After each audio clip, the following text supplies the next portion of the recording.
김태현의 정치쇼 4월 총선 맞이 이벤트 총선 핫플 시간입니다. 오늘은 서울 민심의 또 다른 분향계 무려 24년 만에 새 여야 후보를 맞이하는 서울 서대문갑인데요. 먼저 여당 유일의 호남 현역 의원이었는데 서울에 전략적으로 단수 추천됐죠. 국민의힘 이용호 후보 전화로 연결돼 있습니다. 후보님 안녕하세요. 네, 안녕하세요. 자, 우리 후보님 원래 전북 남원에서 국민의당으로 한 번, 그리고 무소속 한 번 재선하셨고 국민의힘 소속으로 서울로 옮기셔서 마포갑에 도전하셨다가 이번에 서대문갑으로 단수 추천되셨거든요. 네, 이 서대문갑에 출마하시게 되는 출마의 변부터 좀 들어보죠. 우선 지난 대선 때 윤석열 정부를 선택한 저로서는 윤석열 정부의 성공을 위해서 한 곳이라도 이번 수도권에서 좀 탈원하기 위해서 험지로 한 것이고요. 당의 요청을 무겁게 받아들인 것입니다. 예, 알겠습니다. 이 상대인 김동아 후보는요. 네. 그 출마의 변에서 이 철새 정치인 이용호 후보를 낙마시키겠다 뭐 이런 얘기를 했거든요. 거기에 대해서 뭐라고 답을 주시겠습니까? 아마 이제 이용호 후보가 지역구로 좀 옮기신 부분 이 부분을 좀 비판하는 것 같습니다. 그분이 글쎄요 사돈남말을 하는 것 같은데요. 예. 아마 평택갑에서 그동안 그분은 예비 후보를 등록을 했다가 아마 최근에 불출마를 또 선언하고 서대문갑으로 온 분 아닙니까? 예. 저는 그분이 할 말은 아니라고 생각합니다. 알겠습니다. 앞서도 제가 오프닝에서 말씀드렸지만 이 서대문갑이라는 지역이 국민의힘의 이상원 후보 지금 서대문 구청장이잖아요. 그리고 현역 의원은 우상호 민주당 의원이 이제 번갈아 가면서 한번 그 지역을 차지했던 지역인데 지금 어떻습니까? 이용호 후보가 보는 서대문갑의 판세는요. 저는 나쁘지 않다고 봅니다. 아, 그래요? 그동안 소위 운동권 연세대 출신들이 한 말씀하신 대로 6대에 걸쳐서 서로 주고받은 지역인데요. 최근에 제가 가보니까 그 서대문갑의 우상호 의원에 대한 그 실망과 비판이 의외로 높았습니다. 그래요? 최근에 제가 거리 인사를 아침에 하고 있는데 어떤 학생이 다가와서 느닷없이 서대문구에 지난 12년은 잃어버린 12년이다 이렇게 얘기를 하더라고요. 그래서 깜짝 놀랐어요. 그러면서 저는 국민의힘에 올 연말에 입당하겠다 이렇게 얘기를 하더라고요. 그래서 우리 주민들이 이 서대문갑이 좀 낙후됐다, 저개발됐다 이런 그런 실망감이 꽤 커서 이번에는 좀 경험이 있고 일할 줄 아는 좀 집권 여당에 힘 있는 중진이 왔으면 좋겠다. 그런 얘기들을 많이 합니다. 그래서 저도 이번에 박진 장관 저와 함께 쌍끌이로 이번에 서대문을 좀 발전시키겠다 이렇게 약속을 하고 있는데요. 호응이 좋습니다. 그 원래 운동권 청산론이라는 게 있었잖아요. 이용호 후보도 지금 말씀하실 때 서대문이 그동안 운동권 출신 후보들만 의원을 했다. 여당의 이성은 구청장도 운동권 출신이었으니까 예전에 그 얘기를 하신 것 같은데 그런데 지금 상대는 바뀌었습니다. 우상호 의원이 아니고 변호사 출신의 청년 정치인이거든요. 그러면 그 운동권 청산론, 운동권 지원 탈환 이게 지금은 유권자들은 또 어떻게 반응할까요? 지금은 그게 솔직히 말씀드리면 이 지역만은 이제 그분이 떠났기 때문에 좀 상황이 달라진 것 같아요. 지금 조금 전에 말씀드린 대로 오히려 이 지역은 좀 그동안 너무 발전이 안 되고 변화가 없었기 때문에 좀 발전시킬 수 있는 사람이 왔으면 좋겠다라는 것이고요. 지금 알다시피 집권 여당이고 또 서울시장도 국민의힘이고 또 구청장도 국민의힘이기 때문에 국회의원도 원팀이 돼서 뭔가 돼야지 일이 되지 않겠느냐 이런 욕구가 굉장히 강합니다. 알겠습니다. 지역개발 말씀해 주셨는데요. 그러면 총선 1호 공약은 뭡니까?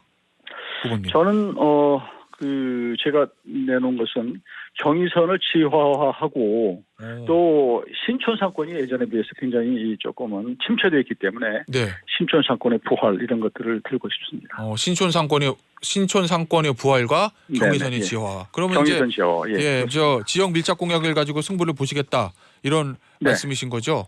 예. 이 상대인 김동화 후보에 대해서는 어떻게 평가하세요? 저는 우리 이제 유권자들이 판단할 일이지만 예. 물론 젊음의 장점도 있지만 그분이 저는 우선은 예. 우리 주민들이 그렇게 얘기합니다. 여기가 왜 청년 전략 지역인가 민주당에게. 네.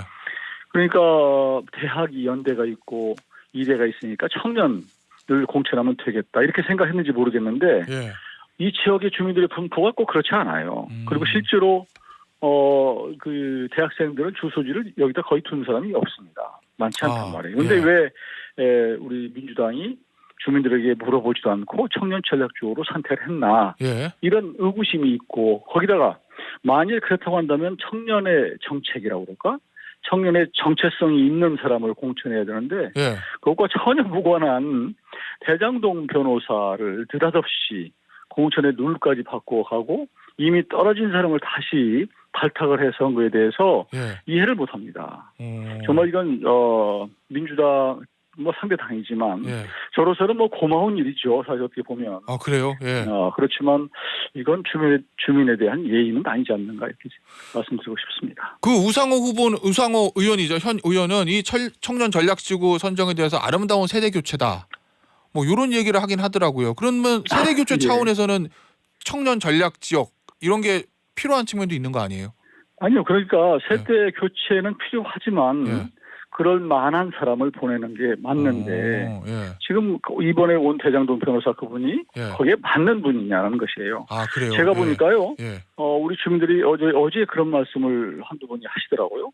우리 서대문 갑은 우상호 의원이 뻘짓을 해서 엉뚱한 짓을 해서 예. 민주당이 어렵게 순화된 됐다 표현으로 이렇게 부탁드립니다, 얘기를 하더라고요. 후보님. 예. 그러니까 예. 우리 주민들의 뜻과 관계없이 왜 예. 갑자기 이렇게 청년 전략지구로 해서 예. 우리 지역은 발전을 원하는데 예. 청년 정치인이 와서 정치 실험을 하게 만드느냐. 이거 진짜 어렵게 됐다. 예. 이런 얘기들을 많이 해요. 예. 그러면 저는 우상호 의원의 예.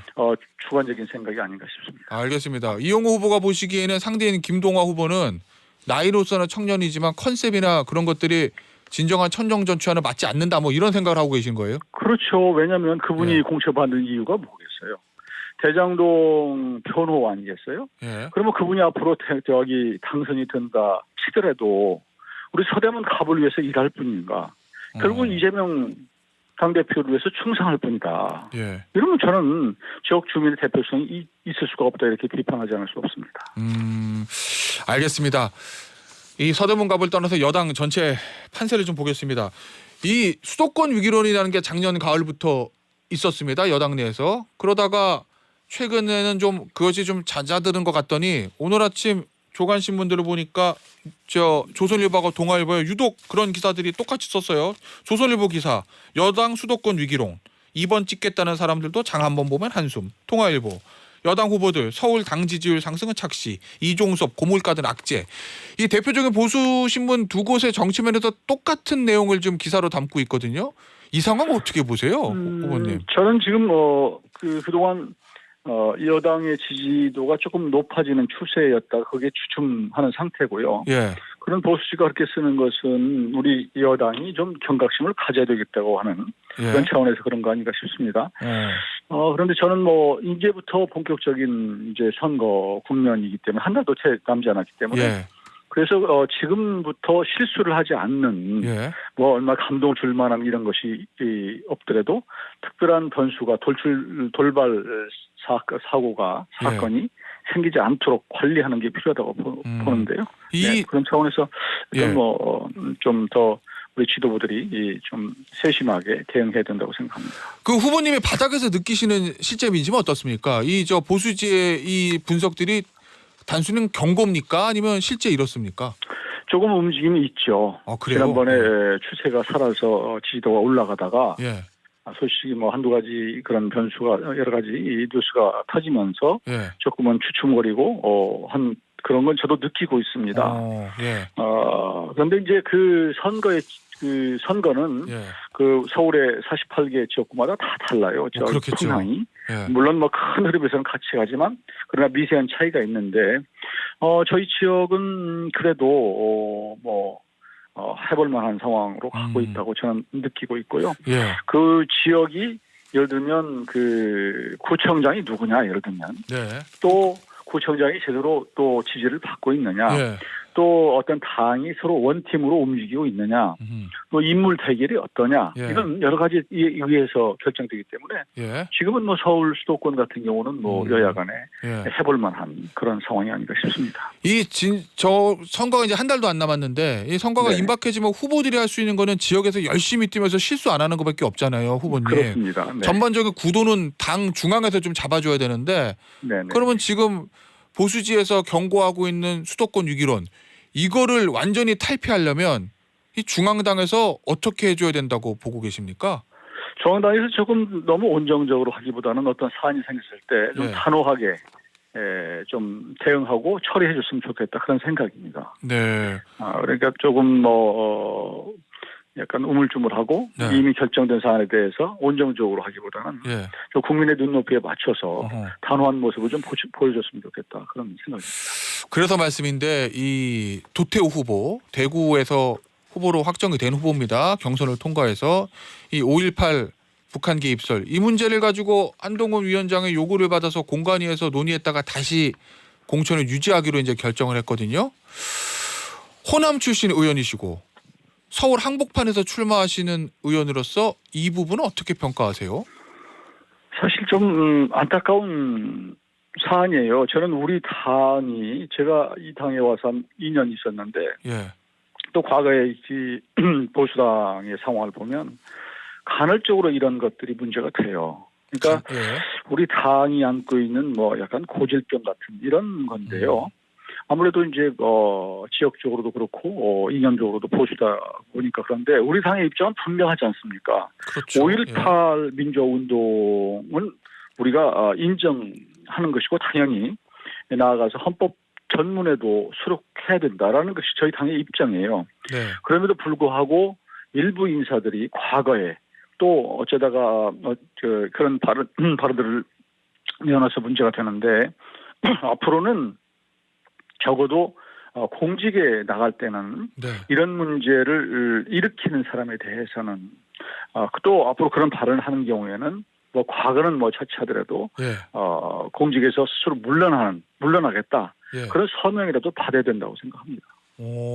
그러면 앞으로는 그렇게 한다고 하고 당장 이 닥친 도태우 후보의 이 문제 이건 어떻게 해야 된다고 보세요? 이분에 대해서는 뭐 이미 또 당에서 한번 제기를 했다가 정리한 것이기 때문에 다시 제가 이 문제를 언급하는 것은 적절치 않다고 생각합니다. 예, 알겠습니다. 이종섭 전 국방부 장관의 문제도 야당이 굉장히 좀 강하게 밀고 나오는 것 같은데 이 이종섭 전 국방부 장관의 문제는 어떻게 해결하는 게 좋다고 보십니까? 이게 수도권 선거 치르는데 악재가 됩니까? 뭐 저희한테 호재가 아니죠. 예. 뭐 느끼는 대로고요. 예. 그런 부분도 역시 아쉽고 안타까운 그 사안이라고 생각을 합니다. 그러나 이 문제는 예. 뭐 그분이 호주로 뭐 대사로 갔든 안 갔든 간에 예. 언젠가는 한 번은 예. 그 쭉 우리 국민들이 볼 때 납득할 수 있는 그런 수사 과정이 있지 않겠습니까? 예, 공수처 수사 그렇기 과정이요. 때문에 예. 그 부분을 당장 선거 과정에서 이 부분이 돌출되기보다는 예. 우리 당이나 정부에서도 이 부분에 대해서는 국민의 만일 예. 좀 석연치 않은 점이 있다고 생각한다면 그런 과정이 있을 것이라고 하는 것을 저는 뭐 얘기를 하면 예. 국민들도 납득하리라고 생각합니다. 그분이 뭐 도피한 건 아니지 않습니까? 예, 그 성실히 수사받고 수사 과정에서 CCTV가 밝혀질 거다. 뭐 이런 취지의 말씀이라고 좀 이해가 되는데. 예, 네. 알겠습니다. 저 민주당 얘기 좀 하나만 짚어보죠. 이 민주당에 사실 그동안 공천 갈등이 있었는데 어느 정도 이게 마무리가 되면서 선대위를 띄웠습니다. 김부겸 공동총괄 선대위원장의 전면으로 나서서 이제는 공천 갈등을 두르고 올코트 프레싱으로 나서겠다 이런 얘기하거든요. 이 중도 확장성을 더 강하게 가져갈 것이다. 뭐 이런 전망도 있던데 민주당의 이런 움직임과 변화 이거 어떻게 평가하세요? 뭐 이제 선거 앞두고 당연한 수순이고요. 예. 그 중에서 김부겸 전 총리가 선대위원장을 맡은 것은 저는 의외라고 생각합니다. 의외요? 네. 그분이 도대체 지금까지 벌어졌던 여러 가지 그 공천 과정에서의 문제점, 이것들에 대해서 어떻게 도대체 입장을 정리하고 선대위원장을 맡겠다는 것인지 저는 이해하지 못합니다. 예. 그분이 오히려 선거 이후에 무슨 정치적인 무슨 생각을 갖고 있는 것이 아닌가. 저는 오히려 그렇게 보고 있습니다.